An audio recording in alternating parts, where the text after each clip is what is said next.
ॐ भूर्भुवः स्वः तत्सवितुर्वरेण्यं भर्गो देवस्य धीमहि धियो यो नः प्रचोदयात्। ॐ शांति शांति शांतिः। Namaskar my dear friend, this is video number 5 on Panchadasi of Bharti Tirtha Vidyarnaya Swami. In this chapter, inquiry into the world of duality, Advaita Viveka Prakarana. The fourth chapter is devoted to a discriminative knowledge of the world of dualities, which is a creation of Ishvara and the Jiva.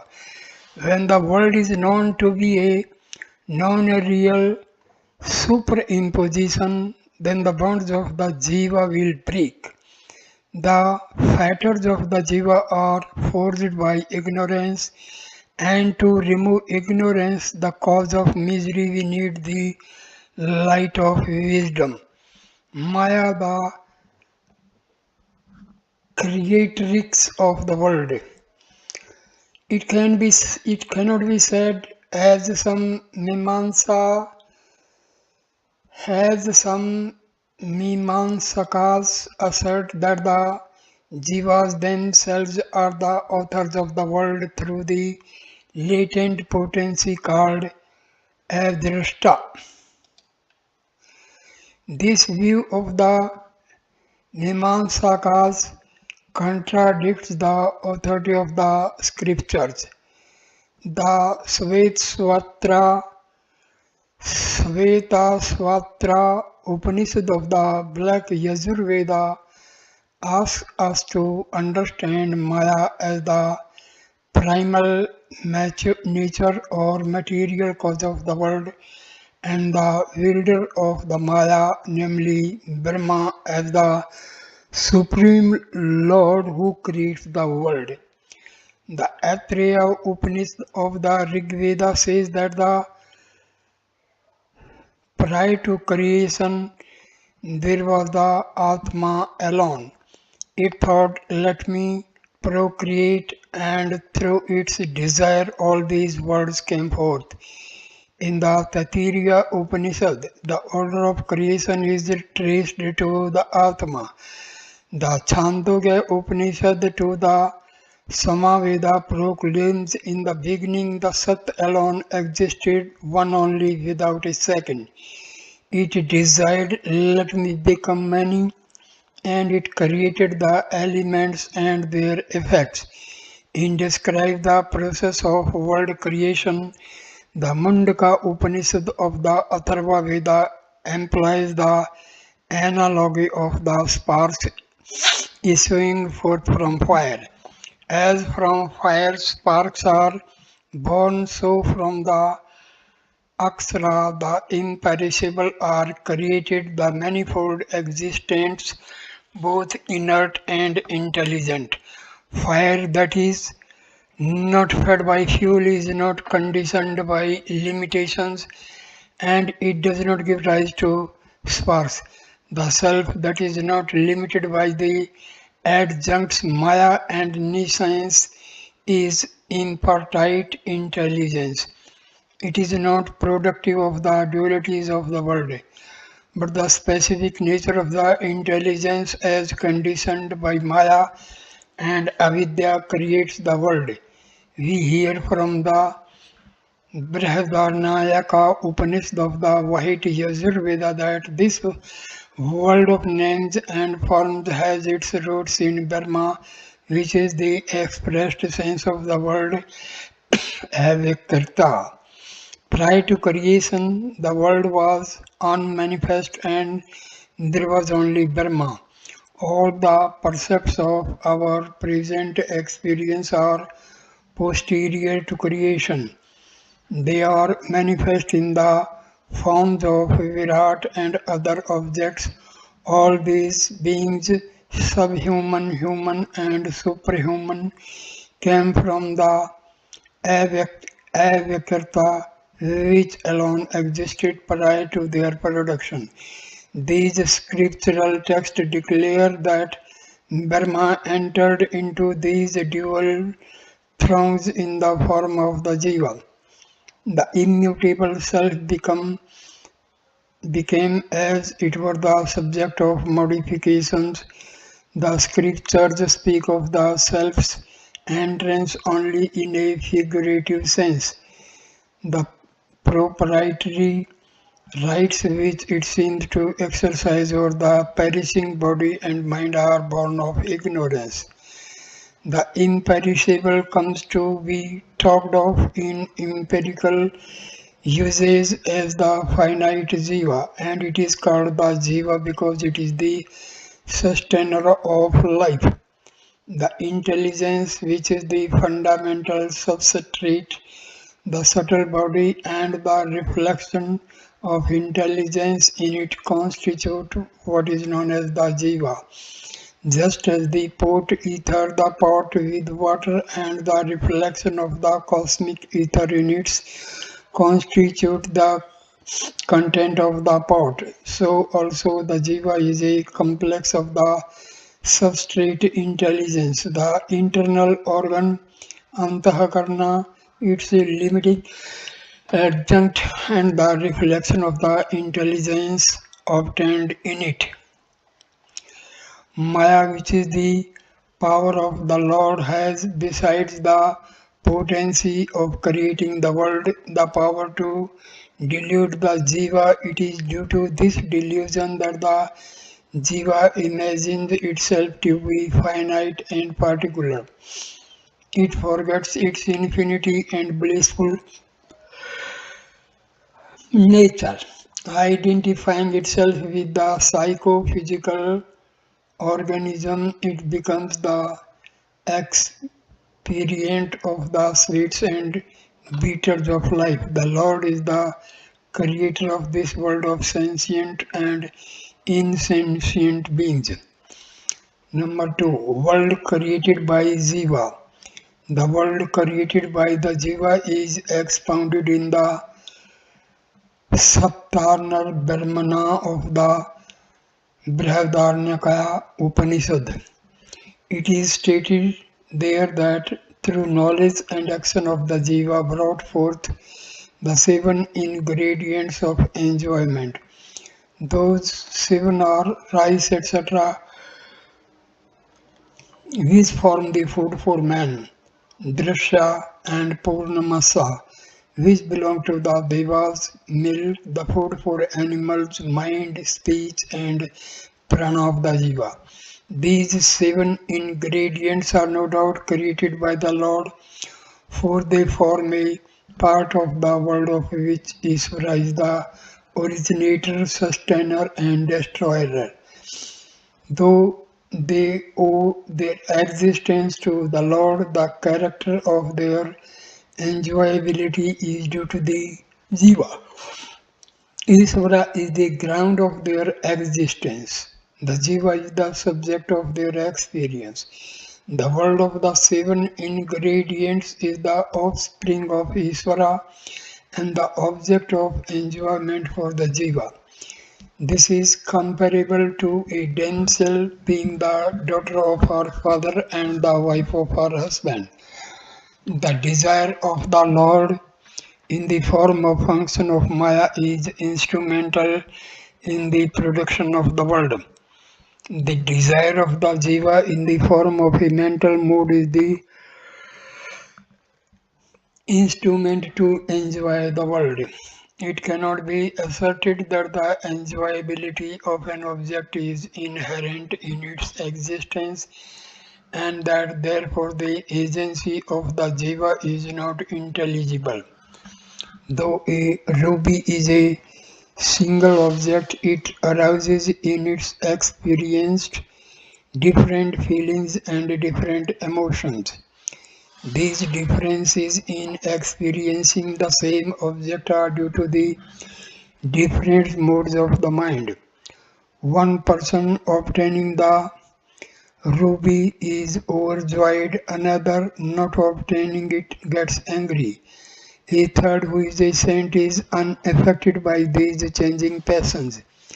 If the experiential quality is inherent in the existence of the ruby, then it must evoke in everyone the same kind of response, which it does not.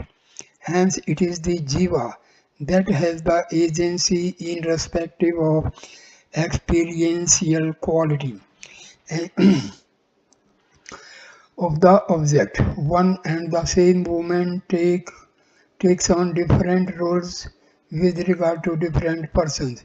She is daughter to her father, wife to her husband, sister to her sisters and brothers, and so on. It cannot be said the knowledge of the woman varies and not the woman herself. For a variance in knowledge is dependent on a difference in the known. There are two women here, one made of flesh, etc., and the other constituted by mind. The visible woman of flesh and blood is the creation of the Lord, but the psychical woman is a projection of the Jiva. Though there is no variation with regard to the physical person, the psychical woman differs in difference to the different individuals with whom she is related. It cannot be contended that there is no psychical self in waking consciousness where the physical universe alone is patent and that mental modifications are useful in abnormal experiences like delusions, dreams and daydreams. In waking life there is the physical object, but it is through the mind that the object is cognized. What actually happens in the cognition of an object is this: the mind goes out to the object through the channels of senses and takes on the form of the object. In the words of Sankara, just as the molten metal that is poured into the mold takes on the shape of the latter, the mind that pervades or grasps an object with form assumes the form of the object, or even as the light of the sun takes on the shape of the object which it illumines, the intellect that manifests all objects assume the form of the object which it reveals. The Vartikakara observes thus: from the knower arises the instrument of knowledge. On reaching the object to be known, the Pramana assumes the generic form of the object. Now we have two forms for every object of cognition: the physical and the psychical and the physical. If the object of knowledge be the pot, then we have the mud pot and the mind pot. The mud pot is perceived by the modification of mind, whereas the mind pot is cognized by the witness. The mind pot is a creation of the Lord. The the mud pot is a creation of the Lord, and mind pot is a manufacture of the Jiva. 3. Causality of the world, different views. Differences prevail regarding the doctrine of the causality of the world even among the upholders of Advaita. All the Advaitins are agreed in maintaining the material causality of Brahma consists neither in origination nor in transformation but only in illusory manifestation. Yet as to what aspect of Brahma gives rise to this illusory world, the Advaitins have a different answer to give. Some followers of the Sanksepa Priraka that the pure Brahma alone is the material cause of the world. The author of the Vivarna holds that the material cause is only that aspect of Brahma which is Isvara as qualified by omniscience etc. and associated with Maya. There are some who assert that the Jiva alone is the material cause. Isvara, the subjective world, and the objective universe are all the objects of the creation. To some Vedantins, Brahma is the material cause of the entire empirical world, but the Jiva is the cause of the fictitious world of dreams. Some who maintain the identity of Maya and Avidya propound the theory that God is the material cause of the objective world and the Jiva of the subtle subjective world.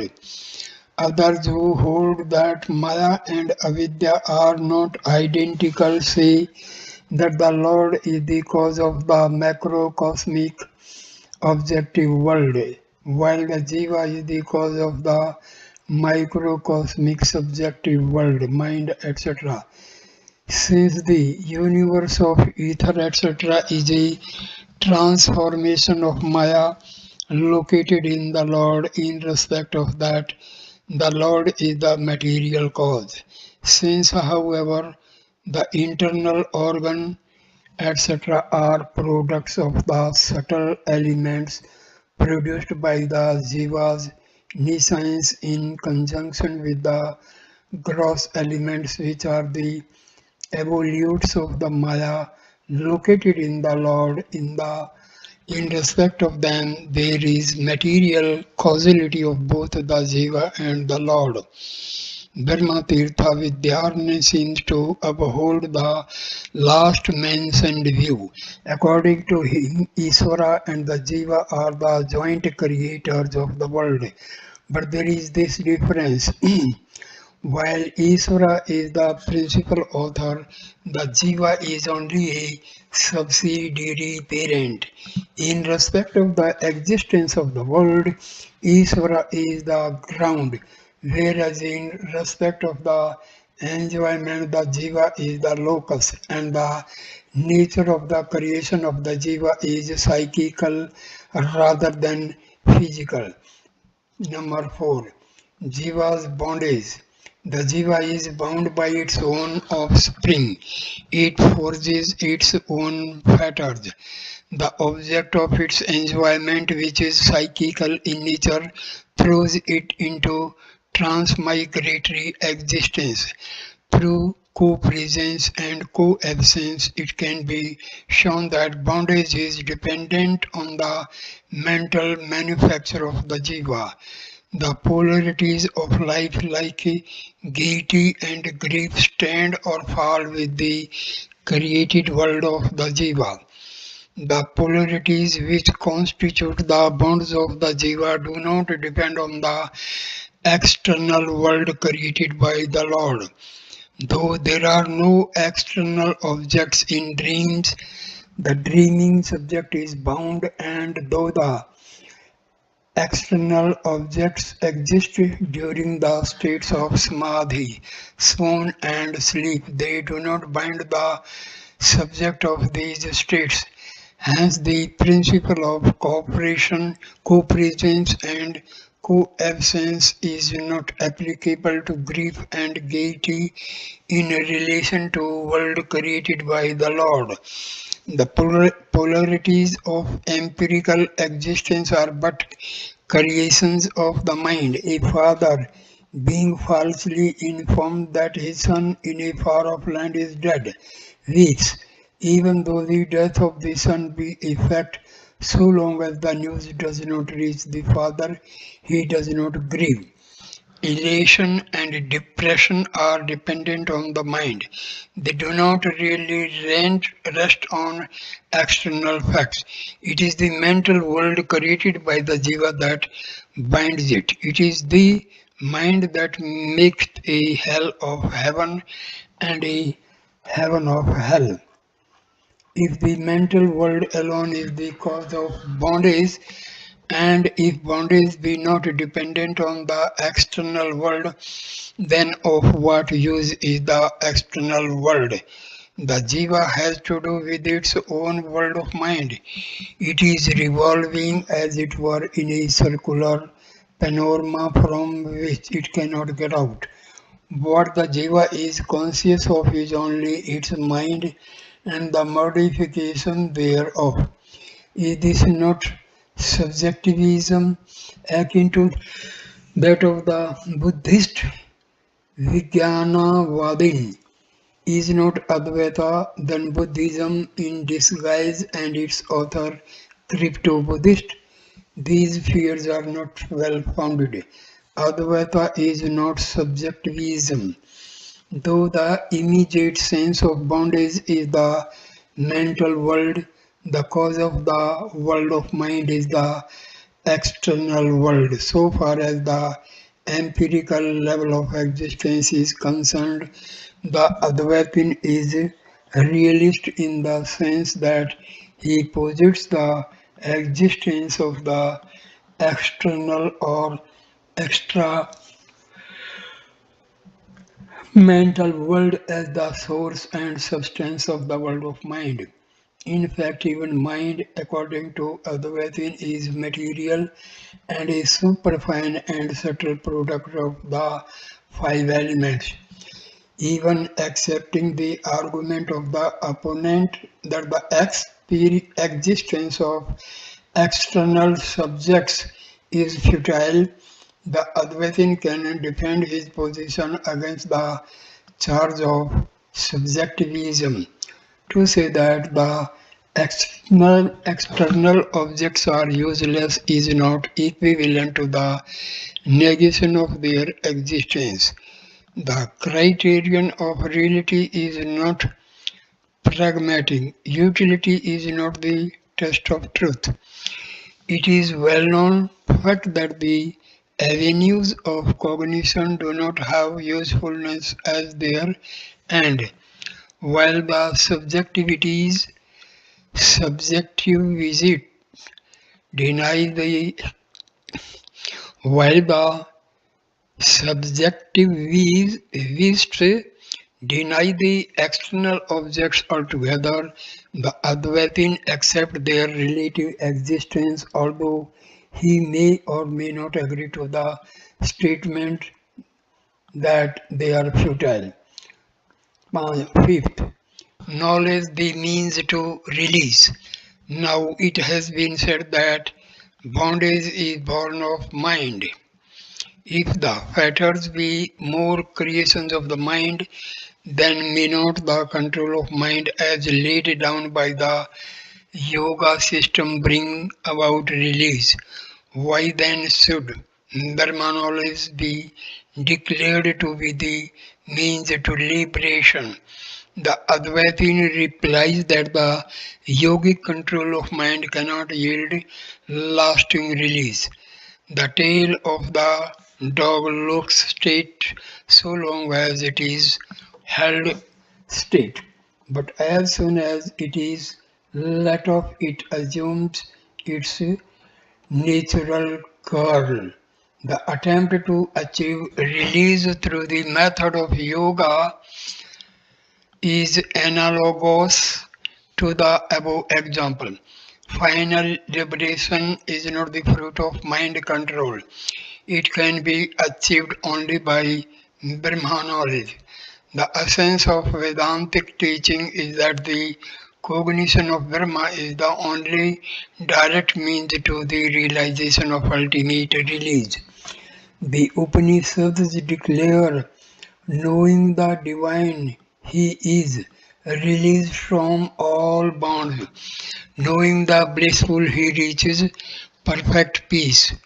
To free oneself from pain without the cognition of Brahma is as difficult as to roll the sky as a sheet of skin.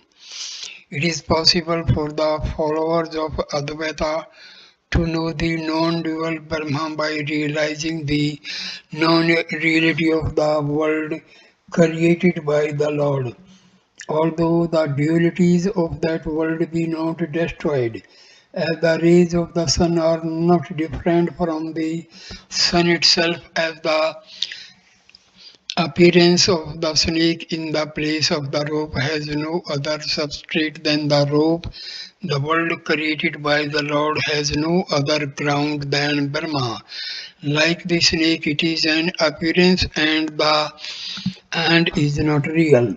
Knowing in this manner the apparent nature of the world, the Advaita realizes the absolute. The presence or the absence of the world does not affect the knowledge of Brahma or the absence thereof. It is not the existence of the world that is the cause of ignorance and misery, so much as the belief that it is real.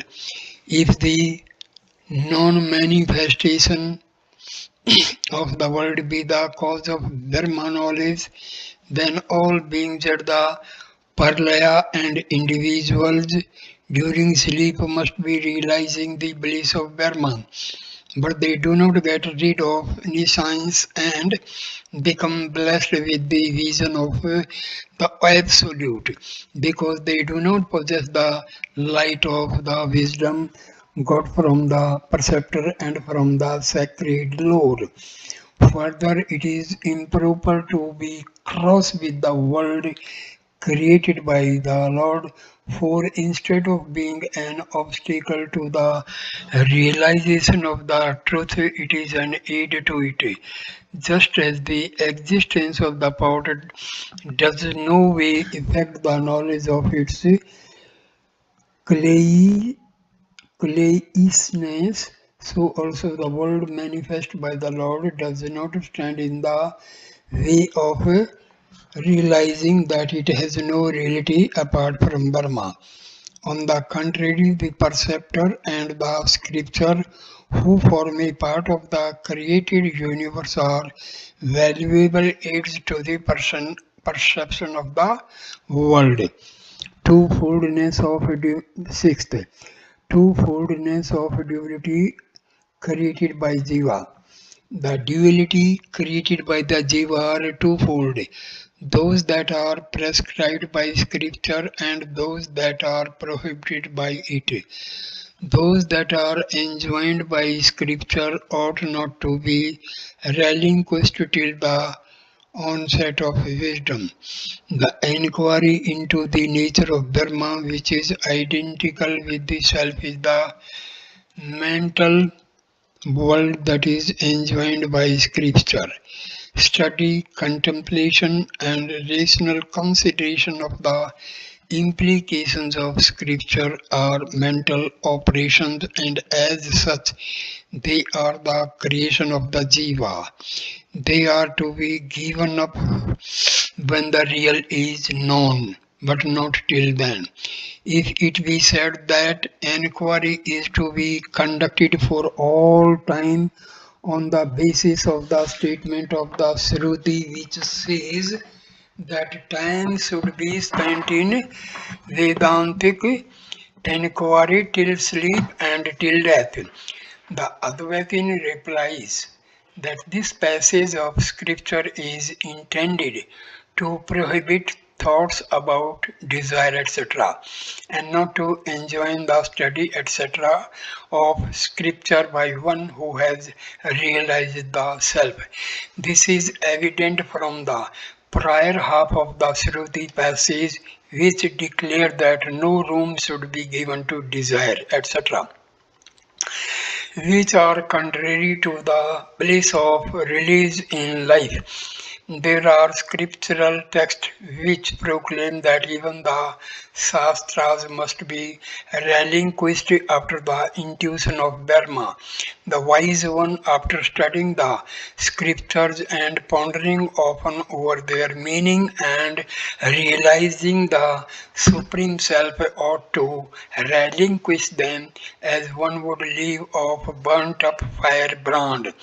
The learned one, after gaining a good training in the scriptural studies and realizing the truth by mediate cognition and intuitive knowledge should leave off all the sacred lore, even as the one who gathers grains would discard the cumbersome straw. The hero who longs to realize the self should intuit Brahma and remain firm therein. He should not give room for the activity of the mind by ruminating over the meanings of sounds. Realize only the one reality and leave all other words, both scriptural and non scriptural. The knower must make his speech dissolve in the mind. All these Upanishadic texts declare that even the world enjoined by scripture ought to be given up when the absolute is intuited. The non-scriptural duality is of two kinds, dull and intense. Desire, anger, etc. come under the former category, while daydreams fall under the latter. Both these kinds ought to be discarded even prior to the dawn of knowledge. For we hear from Shruti that calmness, sama, and equanimity, samadhana, form part of the qualifications which are to be acquired before the cognition of Brahma could be had. And after the attainment of Brahma knowledge, also the two categories of non-scriptural duality are to be shunned in order to achieve liberation in life. To a person who is bound by desire and like there cannot be the joy of freedom. If it be said that the supreme goal of man is the escape from the throes of birth and death, which can be achieved only by a release at the time of the destruction of the body, and if the utility of liberation in life be questioned, the Advaitin records if you deny liberation in life for fear of leaving the enjoyments of this world, then be satisfied with the happiness of heaven. And at the end of this earthly life, and the final release must also be shunned by you, since it will deny you heavenly pleasures. But it may be urged that the pleasures of heaven are not eternal, and so they are not to be striven after. Then even desire and other sources of misery which form the basis of worldly enjoyment and consequent pain are to be relinquished because they are contrary to the supreme end of life.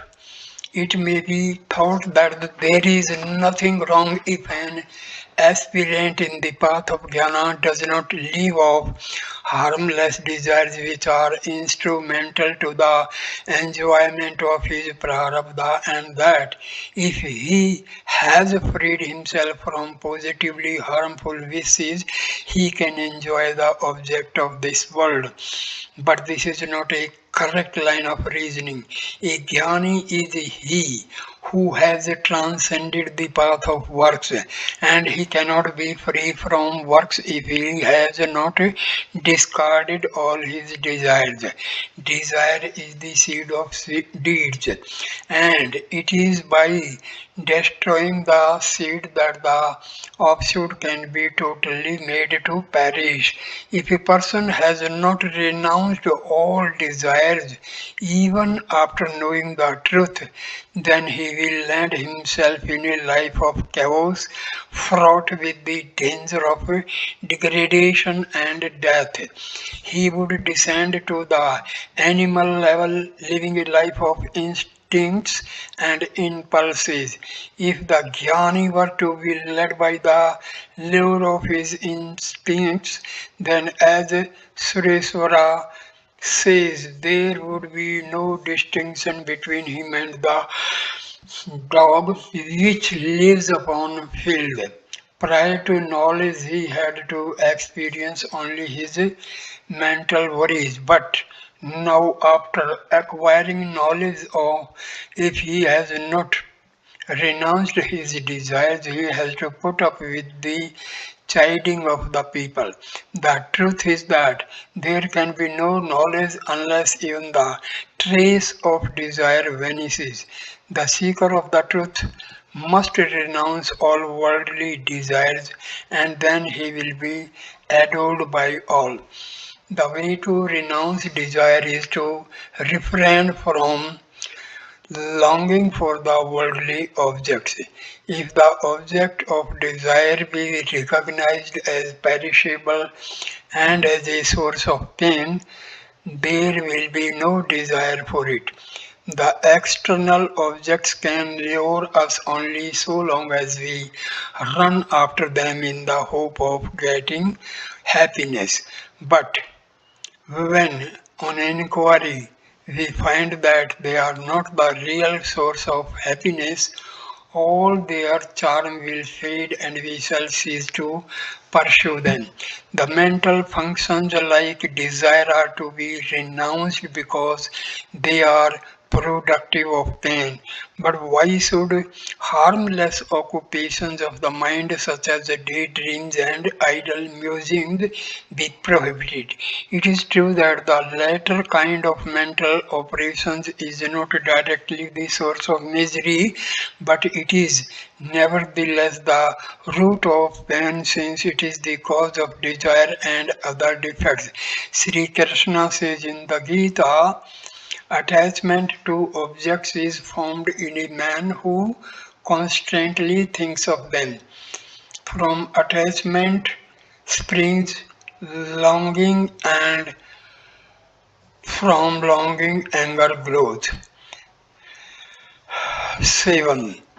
Stillness of mind. It is possible to still the idle musings of the mind by nirvikalpa samadhi, and the latter is easy of accomplishment through savikalpa samadhi. This is the yoga method of quietening the mind.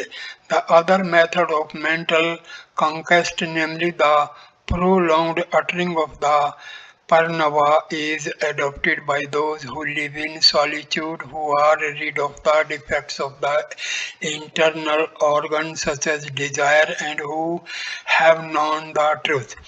When by these methods the tendencies of the mind are conquered, there will reign the stillness of silence, the joy of peace. Says Vasishtha described this state of supreme felicity to Rama thus: by the knowledge that there is no external object to be cognized, if the mind be emptied of all modes, then there is attained the highest freedom and unsurpassable bliss.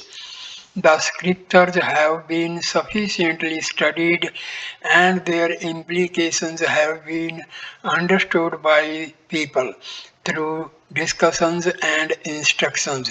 But the highest abode is not reached except through the state of serenity which is without even a trace of mental tendencies. There may arise sometimes due to prarabdha even in the mind, which has been rendered quite tendencies to modification. But these get curbed by themselves since there is the force of prior practice and spiritual perfection. The person who has conquered the projecting tendencies of the mind and who has intuited the self is declared to be identical with Brahma by those who know the truth. As says Vasishtha puts it, he who has realized his inner nature to be pure intelligence, leaving off both knowledge and non-knowledge, is himself a Brahma and not a knower of a Brahma. This supreme state of liberation in life is attained by excluding the mental fabrication of the jiva, which is the source of pain. In this manner, the present chapter has achieved its purpose by discriminating the world created by the jiva from that manifested by the Lord, and by declaring that the former alone binds the jiva and screens his vision from ultimate truth. So I end this video here. The next video number 7 will start with chapter 5, Inquiry into the Major Text. Thank you for watching this video. Please like, comment and share the video and subscribe the channel. Thanks a lot. Namaskar my dear friends.